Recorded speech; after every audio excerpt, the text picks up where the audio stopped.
Merci de nous rester fidèles, vous êtes sur Medi 1 et soyez les bienvenus dans ce nouveau numéro de Croissance Verte. L'océan couvre 71% de notre planète, c'est un écosystème complexe et vaste qui fournit des services essentiels à la vie sur la Terre. Environ 3 milliards de personnes dépendent directement de la biodiversité marine et côtière pour subvenir à leurs besoins. L'océan est aussi au cœur de la machine climatique. En effet, il absorbe près d'un tiers du CO2 produit par l'homme, atténue des impacts du réchauffement et offre des solutions d'adaptation aux populations côtières. Au Sénégal, le musée sous-marin de l'Océanium, le premier en Afrique de l'Ouest, offre à ses visiteurs une meilleure connaissance du milieu marin et les sensibilise sur l'importance de la préservation du patrimoine marin et de la biodiversité. Vous le verrez dans un instant dans notre reportage et pour avoir un éclairage sur les enjeux que sont la protection et la gestion durable de l'environnement marin, nous sommes avec Mbaké Seck, président du RENOP, le réseau national des organisations communautaires pour la protection de l'environnement. Merci d'avoir accepté notre invitation. C'est un plaisir de répondre à nouveau à votre invitation, parce qu'il est important que ceux qui défendent l'environnement aient un plateau pour s'exprimer. Le plaisir est partagé. Merci d'être avec nous. On se retrouve sur ce plateau juste après notre reportage à l'Océanium de Dakar. Il est signé Sanoussi Sané et Giro Togbe. Créé en 1984, l'Océanium de Dakar est une association sénégalaise de protection de l'environnement. La gestion durable de l'environnement marin motive l'essentiel de leurs actions qui s'étendent sur terre comme en mer.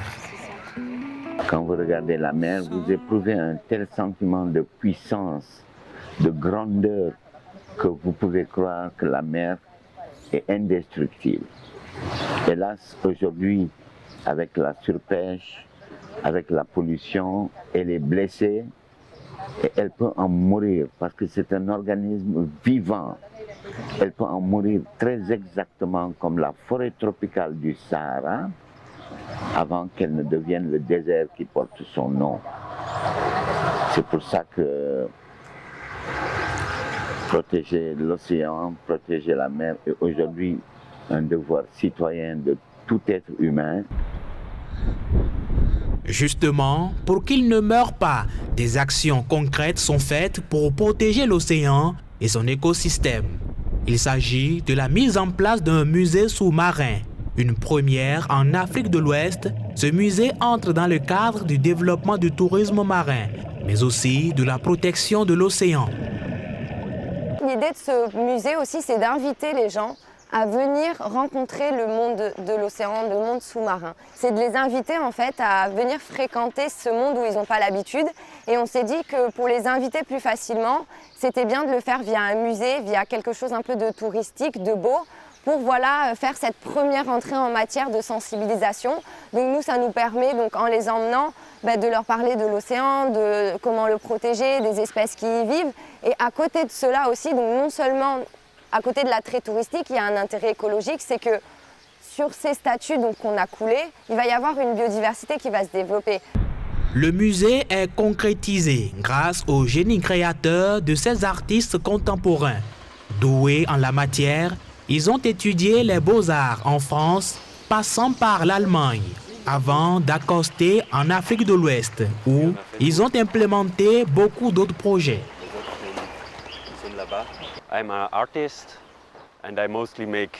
Je suis un artiste. Je fabrique des statues à partir des différentes matières. Ici à l'Océanium de Dakar, on fabrique des sculptures avec du béton. J'aime bien les liens que j'ai avec l'art. On ressent une certaine connexion entre l'objet et nous. Et cette interconnexion est juste formidable. Je fais surtout de la sculpture et de l'installation. Et j'utilise beaucoup des matières naturelles dans le contexte de l'art contemporain. Ça fait plusieurs années aussi qu'on travaille plus ou moins en Afrique de l'Ouest. On a fait une première résidence à Abidjan en 2018. On a vécu pendant 6 mois à Abidjan, en Côte d'Ivoire.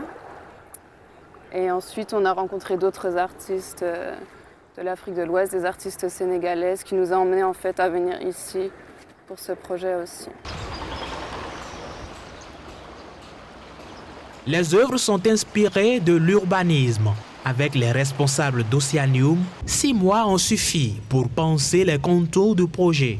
La conception et le séchage ont duré quant à eux 5 semaines. On a commencé par une sculpture et petit à petit on réutilise les matières en fait pour créer les sculptures suivantes. Pour expliquer un peu, en fait, on fait des moulages en argile dans lesquels on vient ensuite couler du béton. Et un des aspects importants pour nous, c'est bien sûr le côté environnemental, le côté écologique. Et c'est ce qu'on a voulu utiliser aussi dans notre façon de construire en fait les sculptures. Donc c'est pour ça qu'on est venu utiliser une matière naturelle, l'argile, et qu'on l'a réutilisée. Ensuite, il y a une phase de séchage également. Les sculptures doivent sécher à peu près 1 mois avant de pouvoir être mises à l'eau, pour que le béton durcisse et qu'il ne soit pas agressé, qu'il ne vienne pas se détruire en fait au contact de l'eau. Le projet a commencé ainsi. On a collaboré avec l'Oceanium et OH Galerie de Dakar. Ils étaient à la recherche des artistes qui pouvaient réaliser ce genre de projet. Le matériel de travail nécessaire qui nous a permis de concrétiser l'œuvre, on l'a eu ici sur place. À présent, on ira voir le musée sous-marin. Il s'agit de 8 œuvres implantées en dessous de la mer. L'objectif, tout simplement, c'est de préserver l'écosystème marin. Ce sera avec Rodouane El Ali, moniteur de plongée.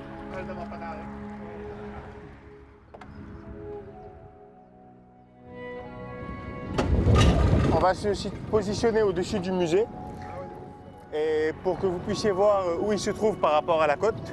Que vraiment on n'est pas très loin, que c'est accessible à tout le monde.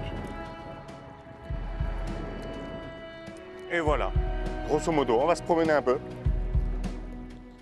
Eliman, Dorbilaire là, hein?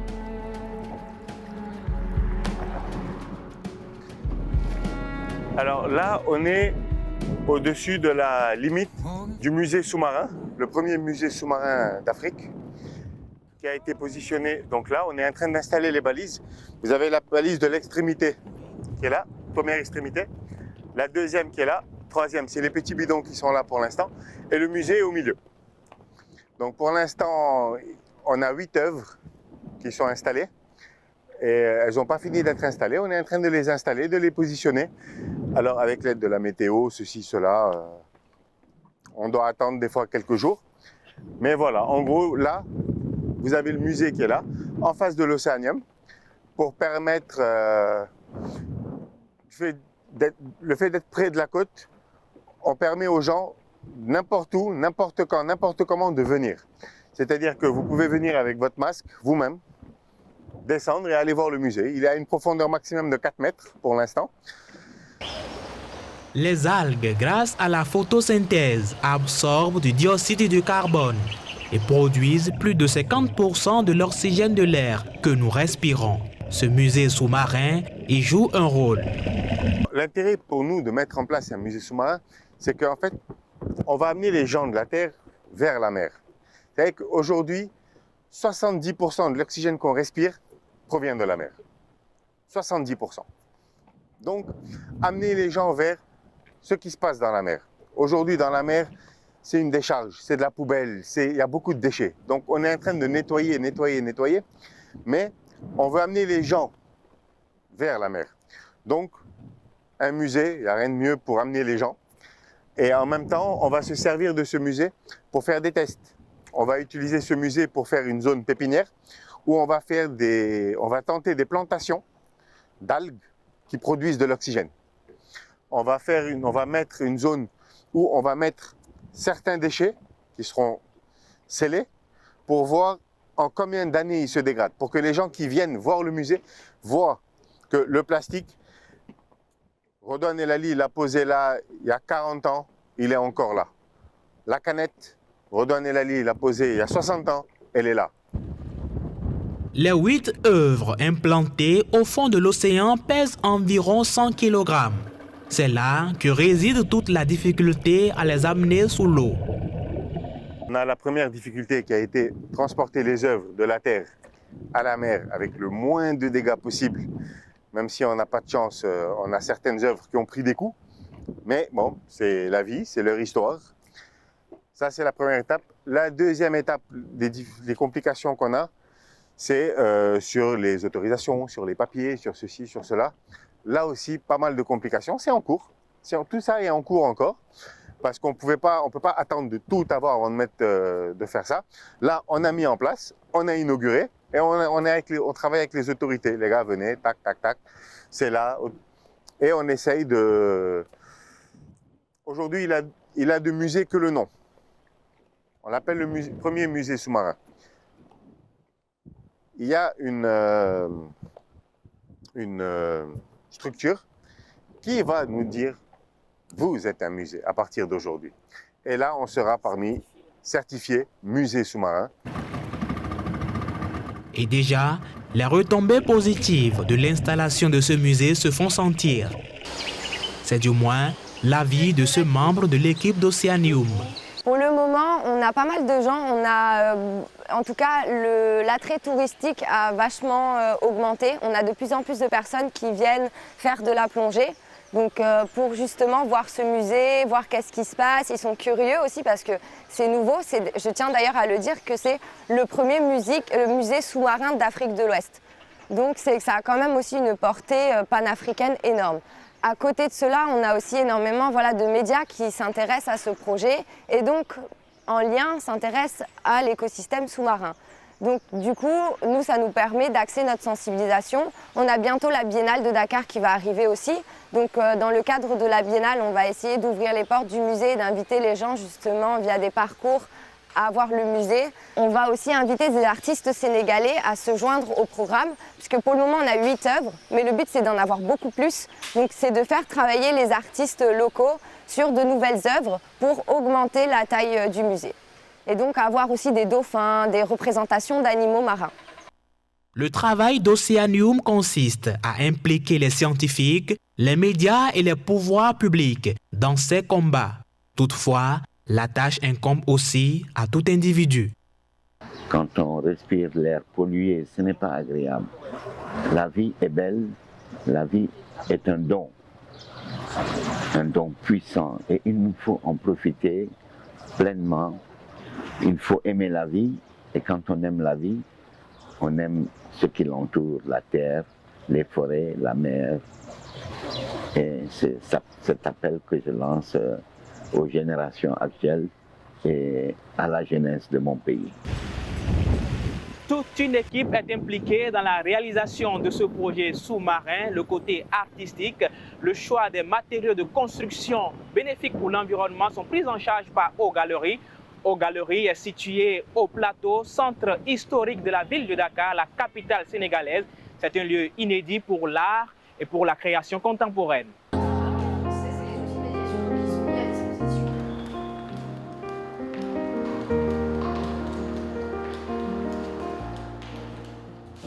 I'm running out of time, 'cause I can see the sun light up the sky. Il faut quelque chose qui ne se détériore pas rapidement et qui ne pollue pas non plus. Et après, il y a eu tout ce travail qu'on a mis en place avec l'Oceanium pour que des chercheurs puissent réellement utiliser les œuvres comme support pour réintégrer des végétaux dans l'air marine. C'est un projet à grande part écologique.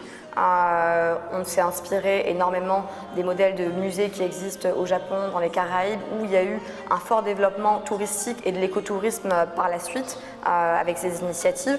Donc le but c'est de sensibiliser, d'attirer des publics qui ne sont pas forcément friands peut-être d'art et de culture aussi, à venir en galerie, à s'informer sur les initiatives justement telles que le parcours dans lequel le projet a été inauguré, mais aussi sensibiliser aux problématiques écologiques.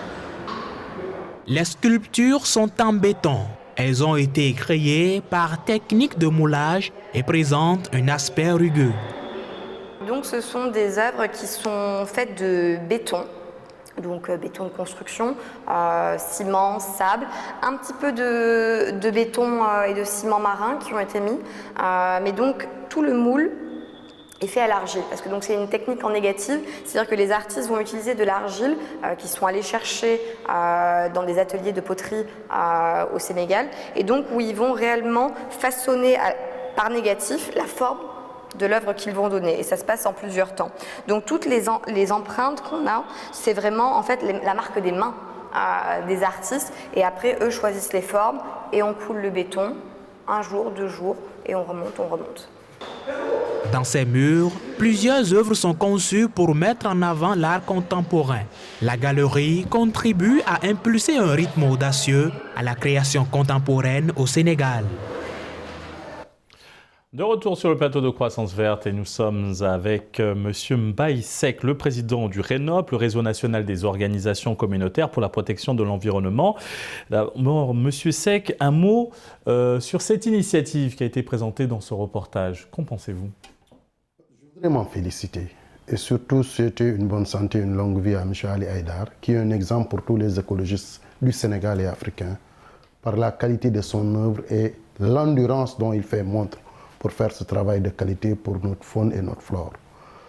C'est important que des acteurs pluridisciplinaires soient ensemble pour protéger les océans. Parce que vous l'avez dit tantôt dans votre présentation, 71% de notre planète est occupée par les océans.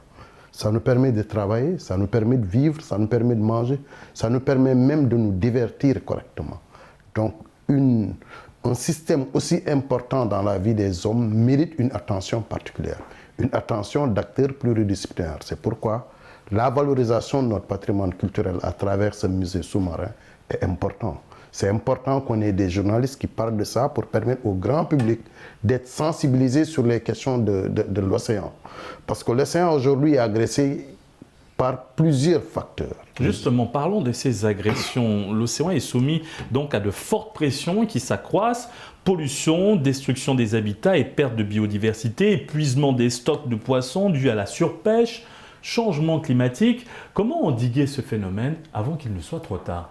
Nous avons vu dans le reportage des exemples de la pollution marine. L'eau est sombre, c'est ce qu'on appelle la turbidité, parce que simplement, l'ensemble des canaux qui évacuent les eaux usées de la ville de Dakar, plus de 20 canaux, déversent directement dans la mer à une distance située sur la côte. Donc ça rend l'eau opaque.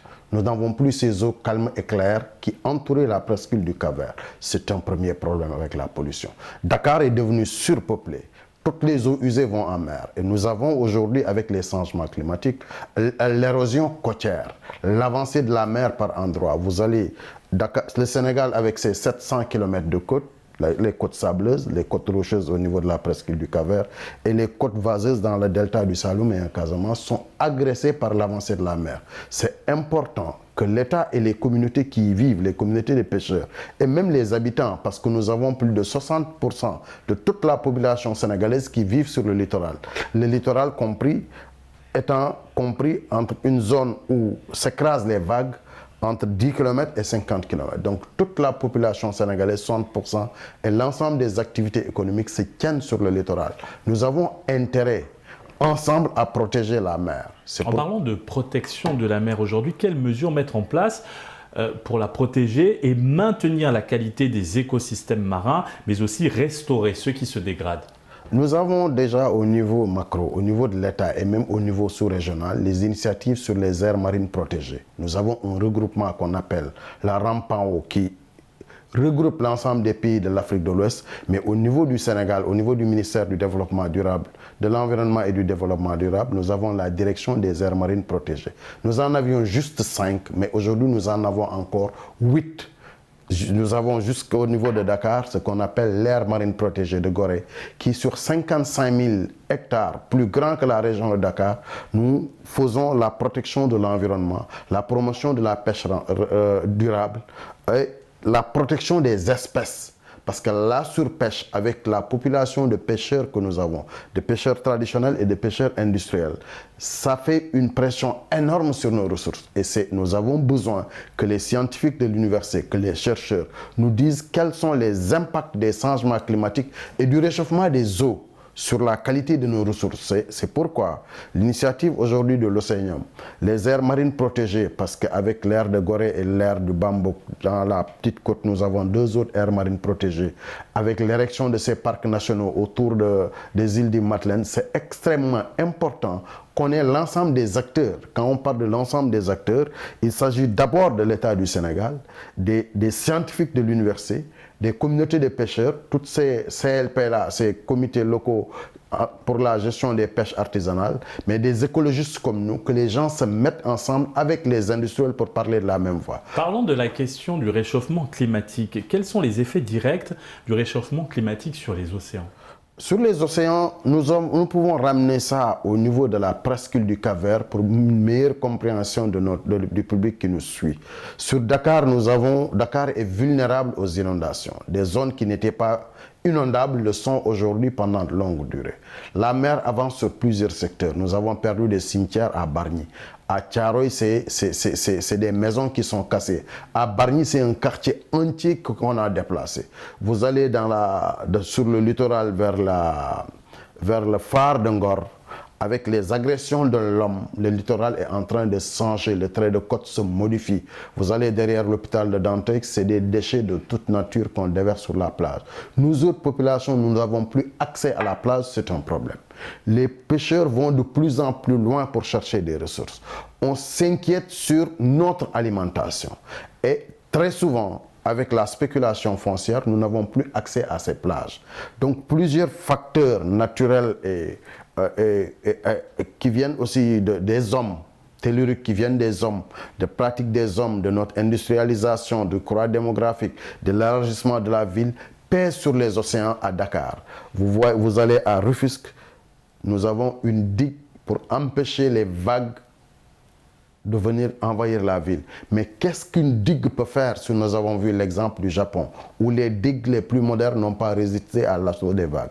Est-ce qu'il ne serait pas important de respecter le domaine public maritime qui voudrait que 100 mètres à la limite des hautes eaux, qu'on ne fasse que des aménagements précaires et révocables? Mais ce n'est pas le cas. Est-ce que nous avons la bonne sensibilisation pour que les pêcheurs puissent respecter le repos biologique des espèces? Est-ce que nous avons suffisamment de moyens pour protéger nos océans par rapport aux découvertes du pétrole qui viennent de se faire? La protection du littoral aussi, qui est une question très importante, les zones côtières. Et justement, à ce sujet, intéressons-nous aux récifs coralliens artificiels. Quel est le rapport dans la préservation et la restauration des milieux marins, mais aussi le rapport dans la protection du littoral et des zones côtières? Nous avons des zones frères, des zones dans lesquelles le menu fretin, les alevins se reproduisaient, les poissons se reproduisaient et les eaux étaient calmes, normales et permettaient à ces espèces de se reproduire. Et par moment de l'année, des bancs de poissons qui nous viennent d'Amérique du Sud, d'Afrique du Sud, transitent au large du Cap-Vert et permettent aux pêcheurs d'avoir de très bonnes pêches. Aujourd'hui, ce n'est pas le cas. C'est pourquoi, pour permettre aux poissons de se reproduire dans des milieux tranquilles, nous procédons à l'immersion de récifs artificiels. Quand j'ai suivi le reportage, tout de suite, ça me rappelle les bateaux que nous avons coulés au large de Mbao, au large de Gorée. Et dans toute cette zone, nous avons une série de récifs artificiels que le gouvernement a installés et des comités de gestion sont en train d'être montés pour permettre aux pêcheurs et aux communes littorales, parce que Dakar est entouré par la mer, aux communes littorales de participer à la gestion de ces aires marines protégées. Donc c'est important dans la démarche qu'on associe et les populations et les scientifiques et les agents de l'État pour qu'ensemble qu'on ait une démarche concertée pour préserver et nos ressources et les traits de côte, parce que le littoral change et menace le développement durable, parce que ça impacte sur l'alimentation des Sénégalais, ça impacte sur notre travail. Cette communauté de la pêche emploie plus de 600 000 personnes. Voyez-vous ce que ça donne? L'immigration clandestine vers l'Espagne a une de ses causes essentielles, l'absence de ressources en milieu marin. Donc les gens de la mer qui allaient jusqu'en Guinée pour pêcher, s'ils font le même nombre de jours, ils débarquent en Espagne. Et ils pensent que c'est l'Eldorado. Vous venez de dire que chacun doit apporter sa pierre à l'édifice pour la protection de l'environnement, du milieu marin et du littoral. Alors comment les populations peuvent-elles à leur niveau aussi contribuer au bon état écologique des écosystèmes marins, à la restauration de la qualité de l'eau et à la préservation du littoral et des zones côtières? Au-delà de la mer, d'une manière générale dans notre planète, il est important que les populations s'impliquent davantage. Hier à 7 heures, nous étions dans la zone humide du Technopole en train de faire le programme d'aménagement et de gestion de cette zone humide qui est au cœur de Dakar et qui est une infrastructure verte. De la même façon, pour l'aire marine protégée de Gorée, nous avons impliqué 9 communes littorales de Dakar. L'Océanium et plusieurs organisations non gouvernementales, parmi lesquelles les nôtres, sont membres du comité de gestion de ces aires marines protégées où chacun doit jouer un rôle précis dans la sensibilisation, dans la communication pour permettre de lutter d'une part contre la pollution marine, l'érosion côtière, la dégradation de la biodiversité marine et côtière, mais surtout permettre aux scientifiques, avec les situations de référence hantées, de nous mettre en place des stratégies pour restaurer ces zones, pour permettre aux ressources de revenir. Parce que la mer a un pouvoir autorégulant assez fort qui permet aux ressources de revenir. Mais il est important qu'on décroche l'ensemble de ces canaux qui évacuent les eaux usées de la ville directement dans la mer sans traitement. Donc c'est un ensemble de facteurs qu'il est important de suivre, de monitorer au jour le jour, dans la durée, pour avoir un retour d'océan qui permet aux hommes et de vivre et de s'amuser et de profiter de l'intérêt balnéaire des océans. Merci Monsieur Mbaké Seck pour cet éclairage autour donc des enjeux que sont la protection et la gestion durable de l'environnement marin. Nous rappelons que vous êtes le président du RENOP, le réseau national des organisations communautaires pour la protection de l'environnement. Merci, au plaisir de vous revoir et vous viendrez visiter ce que nous sommes en train de faire dans le reboisement de la mangrove dans les îles du Saloum. C'est promis. Merci. Et merci à vous d'avoir suivi cette émission. Très bonne suite des programmes sur Média.